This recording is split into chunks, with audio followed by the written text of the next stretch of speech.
കേമദ്രുമ യോഗമുള്ള ഒരു വ്യക്തിക്ക് അവരുടെ ജീവിതത്തിൽ ഒരിക്കലും പൂർണ്ണമായ പരിഹാരം സാധ്യമല്ല എന്നത് ആദ്യത്തെ കാര്യം. ജീവിതത്തിലൂടെയും കർമ്മത്തിലൂടെയും ദോഷഫലങ്ങളെ കുറയ്ക്കുക എന്നതാണ് ചെയ്യാൻ സാധിക്കുന്ന കാര്യം.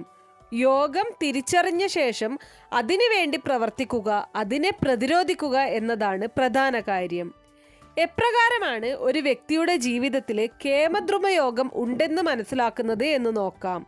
ഒരു വ്യക്തിയുടെ ജാതകത്തിലെ ചന്ദ്രന്റെ സ്ഥാനമാണ് ശ്രദ്ധിക്കേണ്ടത്.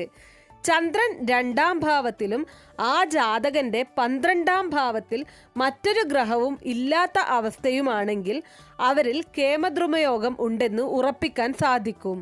പലപ്പോഴും 1, 4, 7, 10 എന്നീ രാശികളിൽ സൂര്യൻ ഒഴികെ മറ്റേതെങ്കിലും ഗ്രഹമാണ് ഉള്ളതെങ്കിൽ അവരിൽ കേമദ്രുമയോഗ സാധ്യതയുണ്ട്.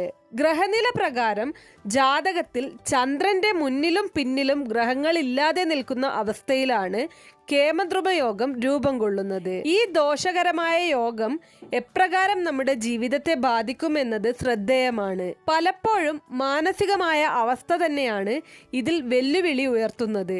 നിങ്ങളുടെ മാനസികാരോഗ്യത്തെ ബാധിക്കുന്ന അവസ്ഥയിലേക്ക് കാര്യങ്ങൾ എത്തുന്നു.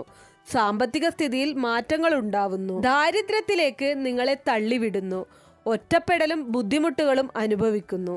ഈ അവസ്ഥയെ മറികടക്കുന്നതിന് വേണ്ടിയാണ് ശ്രദ്ധിക്കേണ്ടത്. പലപ്പോഴും ചന്ദ്രന്റെ ഈ സ്ഥാനം ഇവരെ മാനസികമായി തളർത്തുന്നു.